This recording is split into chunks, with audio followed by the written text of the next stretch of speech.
Todo isto tamén está a contaminación a nivel microbiolóxico, que ten a súa repercusión a hora de determinar a calidade dos mariscos e aquí en vermello podedes ver as dúas zonas C, que son as que teñen unha maior contaminación tamén nos fondos das dúas rías e fundamentalmente nesta zona. Por outro lado, se ten realizado unha ocupación insustentable do territorio, é dicir, sin ninguna planificación, ningún criterio, tanto a nivel urbano, con casas, se puderan estar no mar, pois tamén. De infraestructuras, este é un pequeno exemplo de a quen se lle ocurreu pasar a autopista xusto ao lado do río Lérez, non? Ou a nivel industrial, que é a ocupación esta de se ten xenerado moitos recheos litorais sin planificación.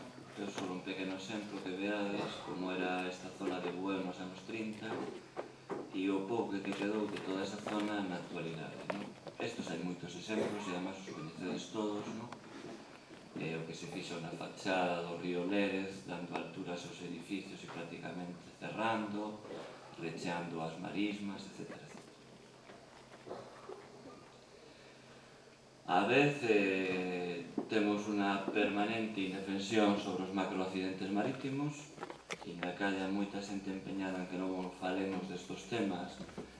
É unha realidade que cada 5 ou 10 anos nos toca un Prestige, e é unha realidade tamén que os mismos que nos van a contar dentro de 5 ou 10 anos que Galicia non aprende, temos outro Prestige, son os que ahora se están ocupando de que nos esquezamos deste e sin tomar as medidas necesarias.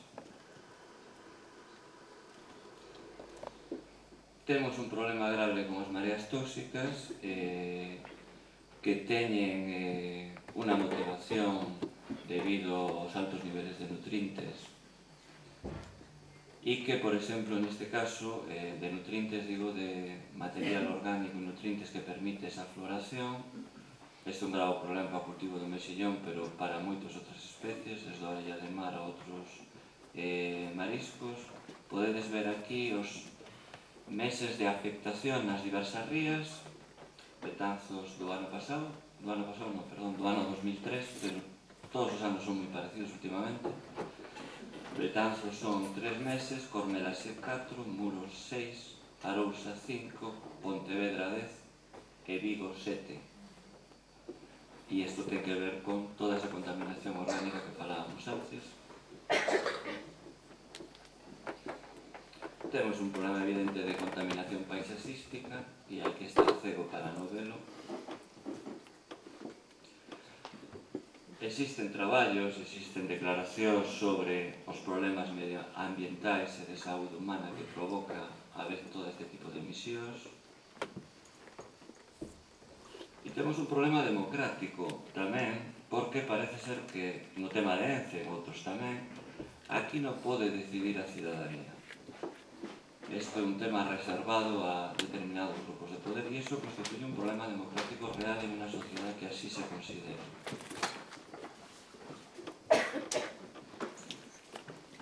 Por lo tanto, como resumen, aparte desos problemas, sí temos un problema determinante no tema de ENCE, iso é real. ENCE se podría denominar así, é unha mala mostra e excesivamente dimensionada do que foi ese e do que sigue sendo ese modelo económico de desenvolvemento que afecta a ría de Pontevedra, pero afecta a imaxe de marca de todas as rías. Non é serio querer facer das rías un polo de desenvolvemento turístico de calidade mantendo ENCE aí, iso carece de seriedade, por decir unha cuestión, e que afecta e determina o desenvolvemento do sector forestal, por canto o predetermina e o condiciona a ser unha especie de monocultivo, sin permitir outros desenvolvimentos. Estos serían os problemas, as forzas que permitirán un cambio. Eu creo que na actualidade se ten xenerado unha masa crítica ciudadán pola sustentabilidade moi apreciable. se están en marcha e, aínda que exista ese modelo, iniciativas importantes de saneamento do río Lérez, en parte da ría.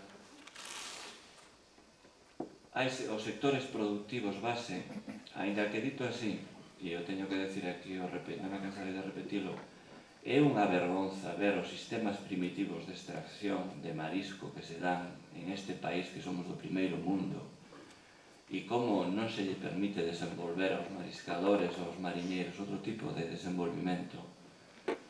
A productividade e a capacidade de desenvolvimento siguen con moito potencial.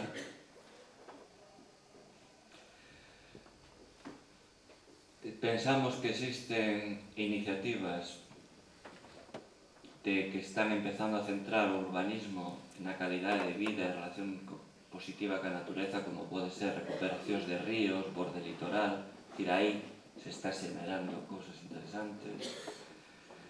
Existe e se mantén, como decíamos antes, un peso exterior moi forte das ideas a favor do desenvolvemento sustentable e a calidade de vida.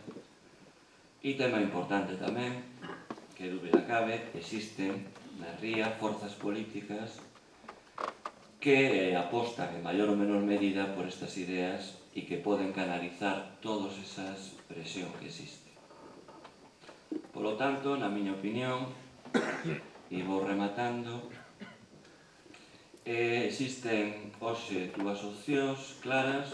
Unha ría, manter o que hubo hasta hoxe, ese modelo de desenvolvimento, que nos va a convertir na ría de Pontevedra, na miña opinión, insustentable e de baixa calidade de vida. Iso non quere decir que sea moi rentable para unhas poucas persoas, pero realmente para o que a maioría da ciudadanía eso non é real. Existe outra opción porque é posible, hai sectores económicos, hai valores naturales, hai tecnoloxía. Outra opción dunha ría de Pontevedra sustentable e de calidade.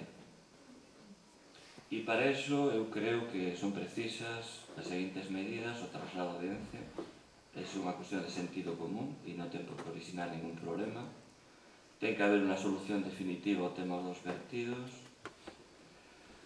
Ten que potenciarse dunha vez o desenvolvemento dos sectores productivos con futuro, que falábamos antes. Ten que abrirse paso na concepción urbanística e productiva ao servicio das persoas. E, por último, ten que haber unha nova relación co medio natural, protexendo determinadas zonas, mellorando esas zonas, as que teñen máis interese, teñen conservado máis interés natural, e planteando unha relación entre todos nós con o resto dos seres que habitan esta ría de interrelación e de cooperación, e non como hasta ahora de exterminio. E para terminar, tres ideas.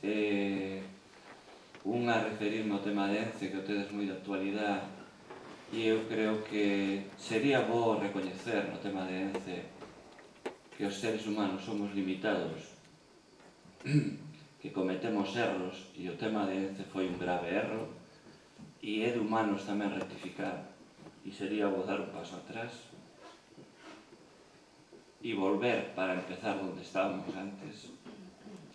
En segundo lugar, decir, dado que estamos falando de desenvolvemento sustentable, dúas ideas básicas que serían unha, que o fundamental, eu creo que o desenvolvemento sostible, aparte de que o crecemento económico ten un límite, é a participación ciudadana, e en ese terreno eu quero desde aquí agradecer e recoñecer o traballo que levan feito todos os colectivos de Pontevedra arredor da defensa da ría, e en particular a Asociación pola Defensa da Ría de Pontevedra. Eu creo que realmente eso é o máis importante. É importante sin participación ciudadana, falando claro, sin moverse non va a haber desenvolvemento sustentable.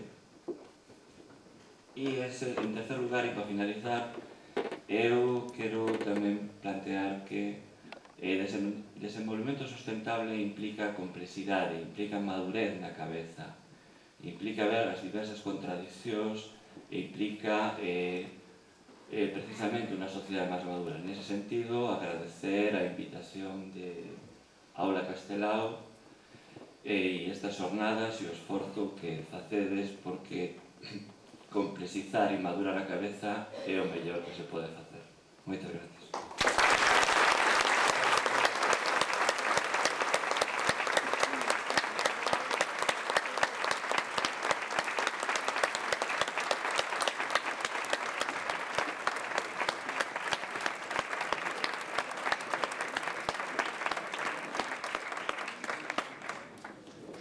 Bueno, tedes agora a ocasión de facer unhas preguntas sobre algo que quedas convite.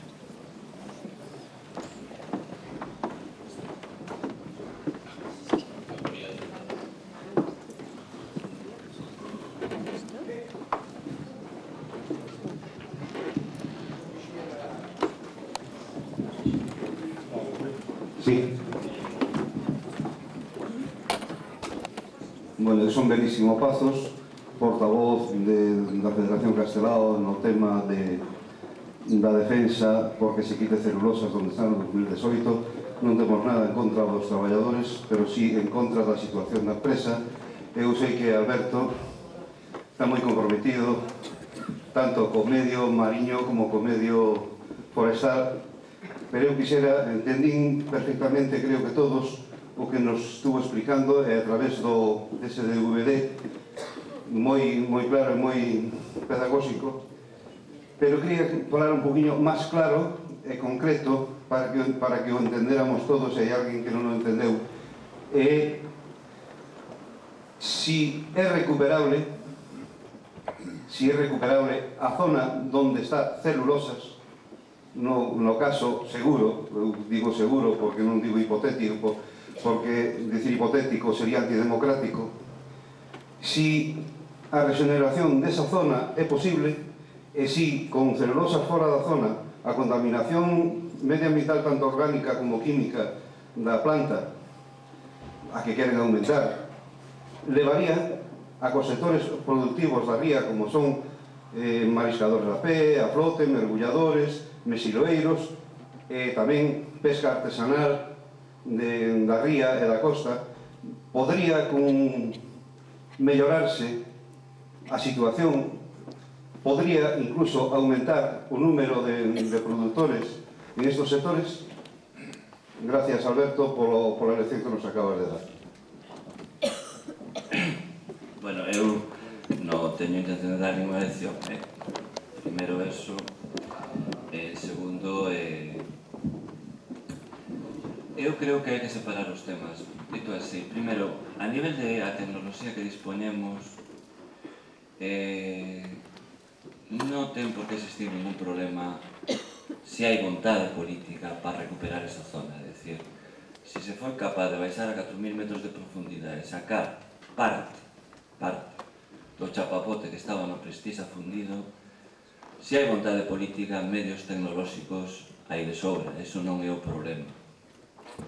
En segundo lugar, decir que trasladar, quitar celulosas de aí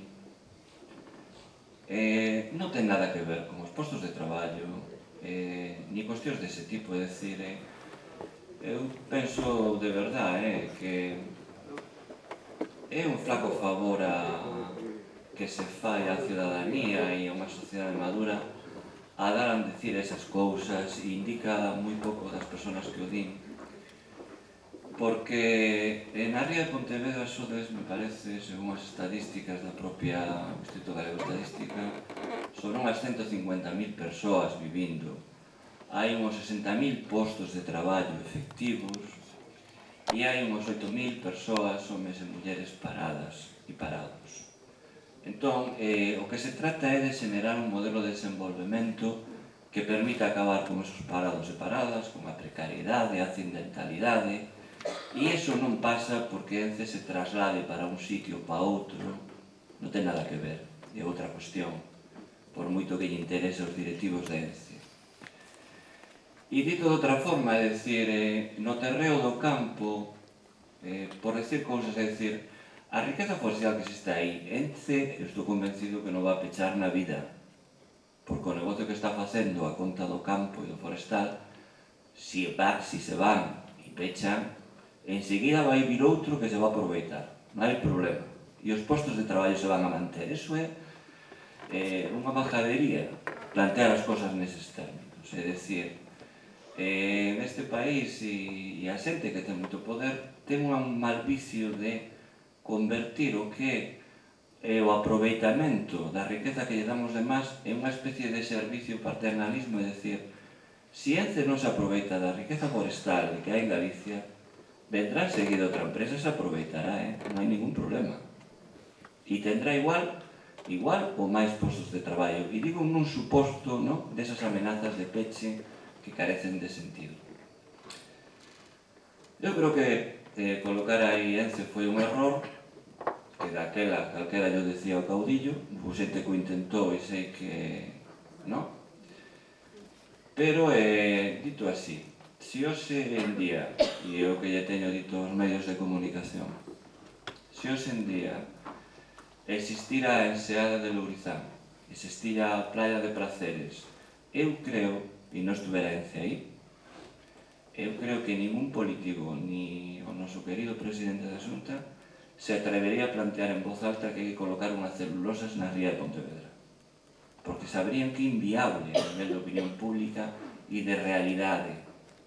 Por lo tanto, o de que Ence ten que salir de aí un requerimiento desde todos os puntos de vista sustentable, calidade de vida e de sentido común. Outra cuestión diferente é que para desenvolver os cultivos mariños, para desenvolver un turismo de calidade, se precisa dunha vontade política de permitir que a xente poda desenvolverse.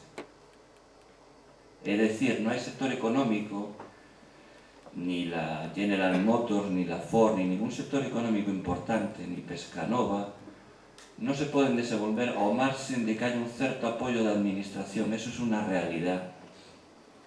E o que, dado que existe unha política da administración galega de minorizar, de paralizar esos sectores, o que eu creo que hai que pedir e insistir en que no desenvolvemento desos sectores, como os exemplos que vos puse antes, pero hai moitos máis, se crearía moita riqueza, se crearía moitos postos de traballo e se aproveitarían moitos, e moitas persoas importantes tamén igual. Pero hai que cambiar un pouco o chip e non estar con un modelo económico que dos anos 60 que xa non sirve para seguirose crecendo, non? É o que quería decir. Bueno, pues yo voy a decir, por ejemplo, que si no se hubiese montado Ence ahí y viniese Bus o viniese la empresa más importante del mundo y quisiese rellenar hoy esa marisma, sería imposible. Porque sería el Sanjenjo de Marbella de Galicia, Lourizán. ¿Quién se bañó en Lourizán? ¿Alguno de ustedes se bañó en Lourizán? ¿Cuántos? ¿1, 2, 3? ¿Y cuántos somos? ¿Cuántos somos aquí? ¿Y cuántos se bañaron en Lourizán? ¿Y por qué no se puede recuperar Lourizán si vamos de Francia a Inglaterra por debajo del Canal de la Mancha? Otra teoría es la siguiente. En Galicia estamos padeciendo una epidemia de eucalipto. Porque el suelo de esos pajaritos y esos conejos no existen. Eso es una falacia, En el monte ya no existe más que broza, broza y más broza. El eucalipto está perennemente despojándose de su piel. Usted nos enseñó ahí un carballo, un roble, nos enseñó un pino, pero no enseñó el suelo, sobre todo la costa. Mire, desde Ribadeo hasta La Guardia, todos os concellos teñen 1, 2, 3, 4 playas. Pontevedra tiña 3 playas e quedou sin ninguna. Tiña 3 playas, a de Lourizán, a de Cocheras, e chama de Cocheras, e a de Placeres. Bueno, pues vinieron unos bárbaros, que todavía sigue habiendo os mismos bárbaros hoxe, porque salieron outro día, o 18 salieron á calle, a defender o que non ten defensa. Porque Pontevedra, si celulosa genera tanta riqueza, Pontevedra tiene que ser Nueva York. ¿O no? De Pontevedra cada día menos. Vamos a tercera división. E sin celulosa fue una primera. Que metemos 20.000 personas en Pasarón. ¿O no?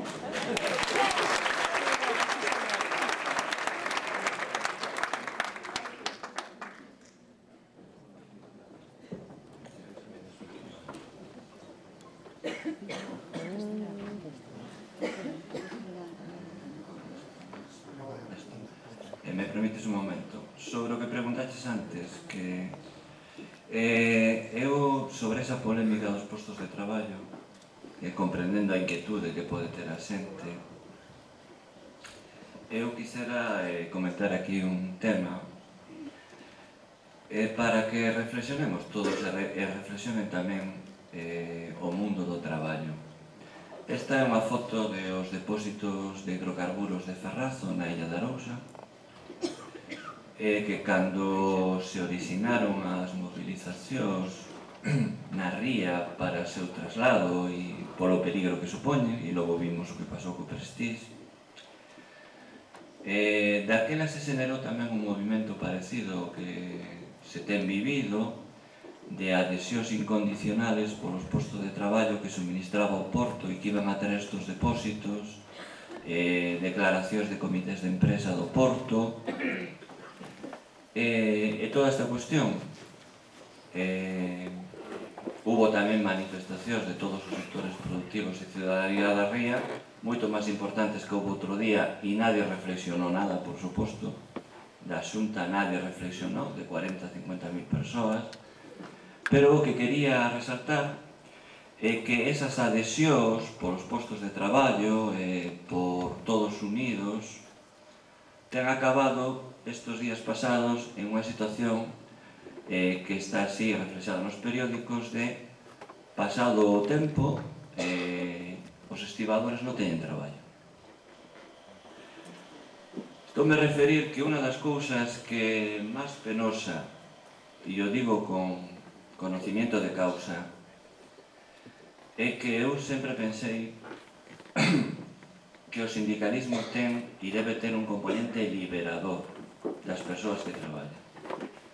E non hai nada máis triste que velos alineados defendendo a seus jefes sin ningún outro criterio que defender o beneficio de seus jefes e sin ninguna garantía de nada. Levar a xente traballadora a esos niveis indica haber perdido moito o norte do que sempre significou ser sindicalista e traballar pola liberación na medida que se poda dos traballadores.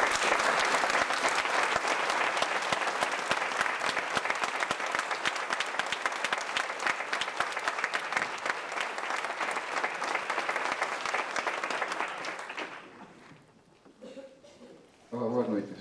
Mire, no vídeo ese que acaban de presentar, pois, falase das xunqueiras do Lérez. E eu quería saber, vostede como técnico que me dixera, a importancia que teñen as xunqueiras e os humedales, pois, na propia vida do mar.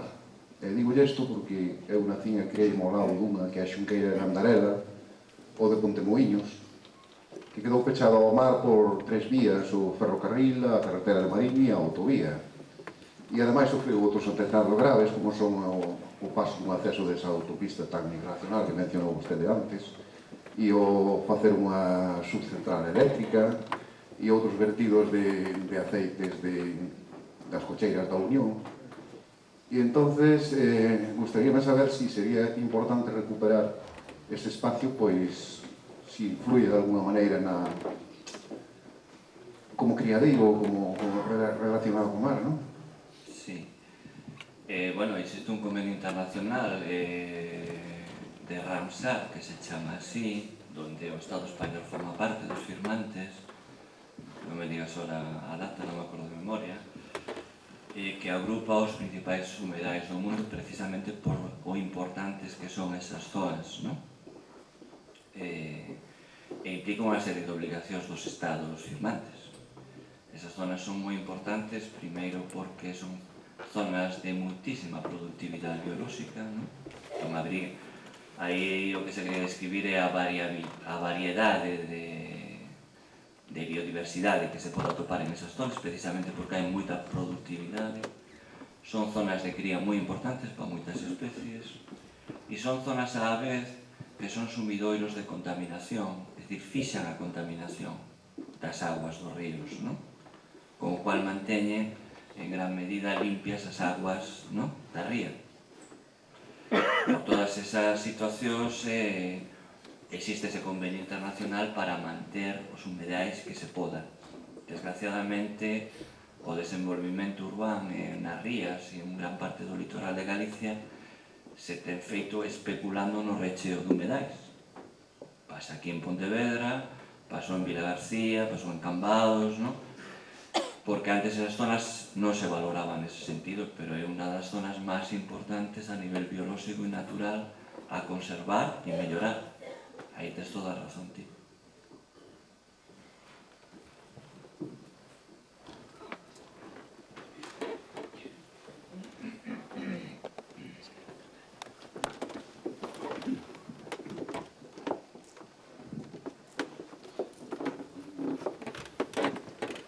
Gustaríame comentar un dos problemas máis importantes da ría, celulosas. Me gustaría que me respondese a seguinte cuestión. Nesta ría temos unha fábrica de celulosas que contamina e destroza toda a nosa ría. Pero se quita que a proposición a curto prazo máis propicia para non ter unha ría contaminada, habería que poñela noutro lugar. Isto faise moitas veces, pero os lugares onde tenden a poñer estas fábricas que os habitantes dos países ricos non queremos é nos países pobres. Entón, a miña pregunta é: habería alguna forma de que no caso de que se traslade unha fábrica como celulosas altamente contaminante non causase os daños que causa na nosa ría, que non destrozase outra ría como a que temos nós? Vamos a ver, mira, esa cuestión de en que sitio, que zona, surdiu tamén como tema do Prestige. É un debate eterno, non? De a donde levar o barco? Que zona querría ese barco, non sei que, non? E claro, aí as autoridades escaquean que dá gusto, non? Aquí hai xente que só quere mandar para o que lle interesa, e cando mandar, que a responsabilidade de ser autoridade, implica tomar unha decisión que parte da ciudadanía lle pode gustar ou non, entón se friega as mans, non? Eu creo que un presupuesto lóxico é que celulosa se ten que trasladar de aí. Eu, se leín ben, existen tanto apoios económicos a nivel de autonomía como a nivel de Estado para facilitar ese traslado, e o sitio concreto donde colocada con as garantías ambientais necesarias ten que ser unha decisión que teñen que tomar tanto o Estado Central como a Xunta de Galicia como concellos afectados da ría, de maneira conxunta e con as garantías necesarias para os postos de traballo. Pero iso non implica ninguna dificultad máis que sentarse, non sei se me explico. Eu creo que nese terreo nadie va a escatimar esforzos. O que non ten sentido é pecharse en banda e decir que daqui non me movo, non? Sea legal incluso ilegal, que é un problema. Dito isto, eu quería referirme a unha cuestión que está salindo e que sería importante. Unha cuestión é, e eu quería reflexalo aí na exposición, unha cuestión é que tanto esta empresa como outras empresas, como outros vertidos, como outro tratamento urbanístico, como outros problemas que hai, xa dixen antes que o tema do desenvolvemento sustentable non é un tema simple, abarca diversos aspectos e convén velos todos. Sería convinte, primeiro, sendo necesario ese traslado e sendo de sentido común e tomar medidas, non xenerar un discurso de que aquí está todo perdido e non hai nada que facer. A ría que tedes vos e as rías que temos conservan gran parte de seu potencial e a nada que se melloraran e se tomaran medidas, se podrían recuperar en gran parte. Non podrán ser as rías de cando non estábamos os seres humanos por aquí, pero en todo caso se pode dar un gran proceso de recuperación, igual que os sectores productivos se poden desenvolver moi rapidamente cos exemplos que planteaba eu. Eu creo que irse ao extremo de que está todo perdido, eso non ten sentido. Incluso favorece o que está provocando toda esa situación. Hoxe houve unha serie de chamadas dos periodistas porque están moi interesados por este tema e ao final eu confío na profesionalidade, pero en todo caso vos lo quería comentar, se me olvidou antes. Despois de varias preguntas, ao final me fixe unha pregunta que era así: nos pode facer usted un retrato bucólico e poético do que usted consideraría que fora a ría? Eu creo que o que estamos falando aquí do desenvolvimento dos cultivos mariños, do turismo, son cuestións reais, posibles e de agora mesmo, e non son cuestións bucólicas, non? Eu lle dixen a él que non estaba falando deso, que en todo caso o tema poético sería que existira a fraternidade internacional, a paz mundial e que todos nos amásemos moito. Pero do que estamos falando aquí nesta sala, e eu quero recalcalo porque iso é importante, estamos falando de cosas normais en moitos países do noso entorno, en outras partes do Estado español, e cuestións ben sencillas de facer. Aquí non estamos falando de cousas terriblemente complicadas, se existira un mínimo de vontade política.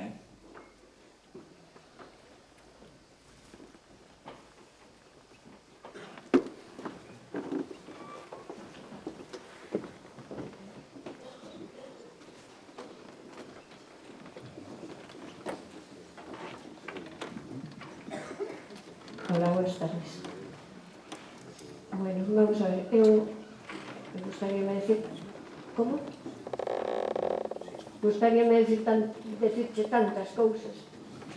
Pero bueno, o primeiro, por exemplo, para decir é que hai directivas xa en a Comunidade Económica Europea sobre paisajismo. E o paisaje é un valor moi en alza en toda a comunidade mundial. E despois, gustaríame decir, pois, por exemplo, o que dixo Antonio de que non miraches, non enfocaches o chan de debaixo dos eucaliptos, pero eu que suelo pasear moito polos montes e tal e cual, podoche decir que debaixo do eucaliptal nin crecen os cogumelos, unha das riquezas que podía ter Galicia, nin aparecen os grilos, nin hai unha culebra, Ni mariposa, ni nada. Nin hai siquiera un mirlo, nin un paxaro dentro das súas follas. O sea, que nos han matado el monte gallego e que hai ya algunos dueños de monte, como son los de Marcón, que están plantando cerezos, porque saben que el cerezo a la larga les va a dejar productividad a sus hijos, y esto es ahora una ruina. Bueno, pero como quiero decir tantas cosas, pues me vas a perdonar. Mira, también quiero decir que a la ciudad de Pontevedra se necesita que un científico como tú le diga pues que eso que respiramos todos los días y que simplemente ellos creen que es el mal olor que produce celulosa y que ya casi no lo escuchamos. A veces me dice alguna gente, yo te digo la verdad, que yo ya casi no lo noto, ya está anestesiado y ya no lo nota. Muy bien. Pues eso, me gustaría que le aclarases a la gente que está aquí, porque ellos van a transmitir después todo esto fuera, que esos malos olores son mercaptanos, y que los mercaptanos, aunque aquí no se haya estudiado o no se nos haya dicho, en estudios en otros países donde hay también ese tipo de olores, se ha dicho que es cancerígeno, mutágeno e inmunodepresor. Entonces nosotros estamos todos los días respirando todas esas cosas con las consecuencias que todos sabemos, porque todos tienen en su casa un cáncer, dos cánceres, una parálisis cerebral, una esclerosis múltiple o un lo que sea. Y ahora, últimamente estamos muy alarmados, los que tenemos capacidad para alarmarnos, porque están apareciendo tumores de tiroide y si es verdad que antes se operaban 26 tumores de tiroide al año, ahora se operan 200.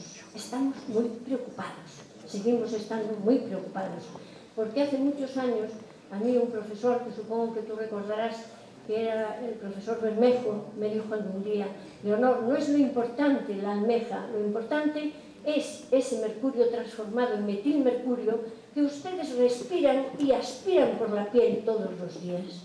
Entonces, esto es así, pero como no quiero terminar la cosa quedando así en negativo, yo te voy a hacer una pregunta que me parece importantísima. Yo estoy segura de que eso se va a levantar. Lo que ya no estoy tan segura es de si conseguiré verlo levantado yo. Mis nietos me han dicho: si tú no estás para la fiesta, llevaremos una foto tuya. O sea, yo estaré como sea en esa fiesta y esa fiesta llegará. Y yo te pregunto, el día que consigamos eso, que yo estoy absolutamente segura de que lo vamos a conseguir, ¿tú crees que después de que la ría se haya recuperado un poco por esa capacidad impresionante de recuperación que tiene nuestra naturaleza, no se podría hacer, entre tantas y tantas cosas que nos has dibujado y que de verdad produce nuestra ría, a lo mejor una cosa más? ¿No podríamos producir perlas? Gracias.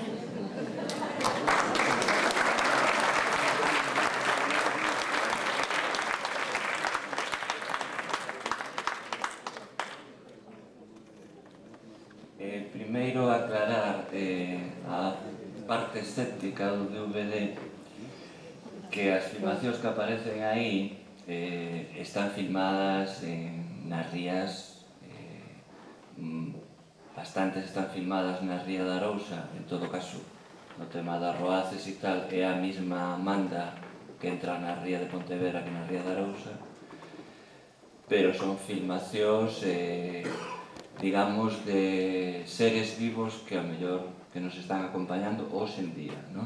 Eso primeiro, ainda que é verdad que o eucaliptal ten unhas connotacións, pero a pretensión de presentar eso é que reparemos en o que moitas veces non reparamos, e que a beleza natural que aínda se mantén e a biodiversidade é moi importante e deberíamos estar orgullosos delo e non creer que todas estas cosas só existen en National Geographic e aquí non existe nada. Eso non é certo, non?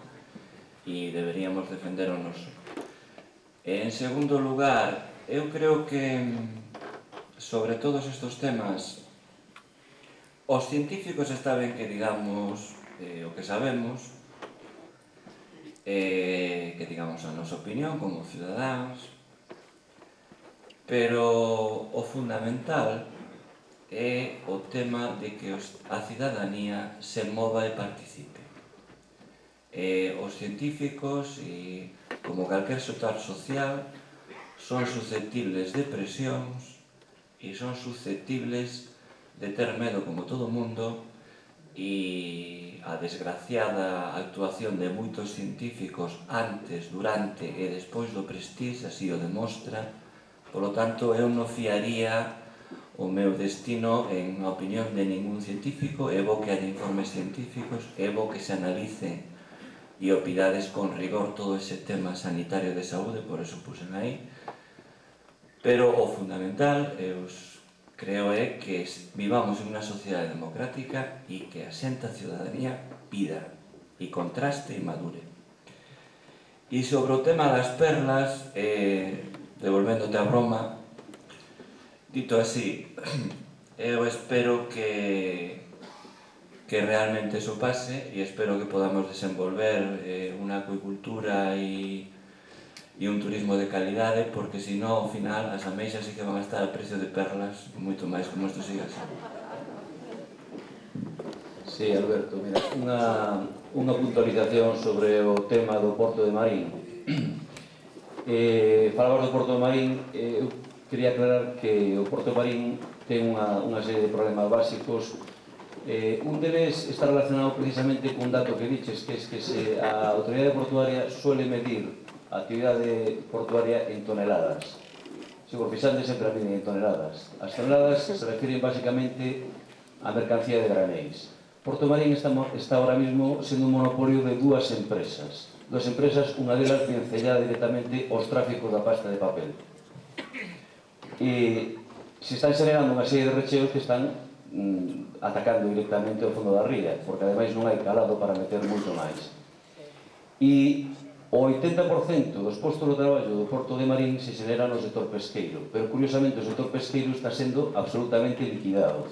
Isto é a afirmación feita por propios armadores no Porto de Marín. Vamos, este é un tema que cualquiera que este directamente vencellado ao Porto coñece.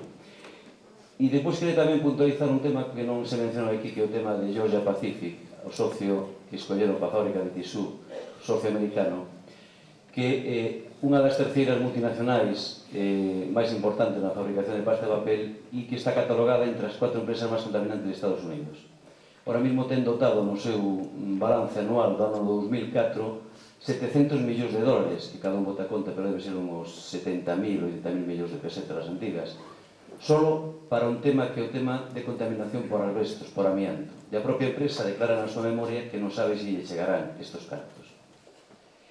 Bueno, quería puntualizar isto porque hai unha opacidade con respecto a isto que é increíble. No ano 2002, a empresa Georgia Pacific tuvo un accidente nunha das súas fábricas en Estados Unidos onde pereceron 2 obreiros e 8 quedaron moi graves. Unha fábrica como a que temos aquí, Comanza. Nada máis. Sí, eu no tema de os portos, o meu DVD e non podes dicilo todo, non? Eu creo que, primeiro, o comercio marítimo é unha fonte que sempre foi unha fonte de riqueza, non? E é unha cuestión importante. Outro problema diferente é que na nosa Galicia calquer fonte de riqueza enseguida tende a monopolizarse, non? E iso, digamos, ahoga o propio desenvolvimento desa fonte de riqueza, non? Ence outro exemplo, Fenosa é outro exemplo, todas esas cuestións. É dicir, non se ten unha visión moi curta do que é o desenvolvimento económico e non se diversifica e se permite que haya moitos asentes sociales, agentes económicos, non? Ese é un tema. E outro tema, eu creo que nos portos os dos problemas máis relevantes que se podrían decir así é o tema de convertir os portos en polígonos industriais á beira-mar. Eso é un problemón e non debería ser así. Un segundo relacionado con eso é facer moitos portos, incluso portos deportivos, como mera especulación urbanística, para colocar supermercados, grandes áreas, apartamentos, etc.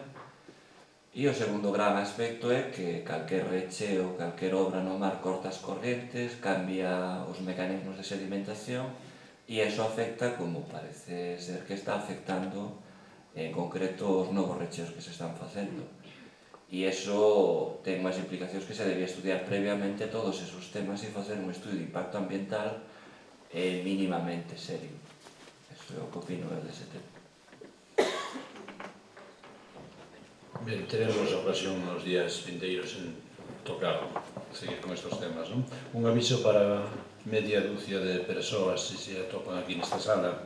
Son María Jesús Avilleira, Enrique Rodríguez, Jorge Santiago, Daniel Díaz de León, Martín Gómez e Xavier Magariños. Se estiveran aquí, por favor, que pasen pola mesa da APDR. Bueno, pois, rematamos a sesión e hasta mañá.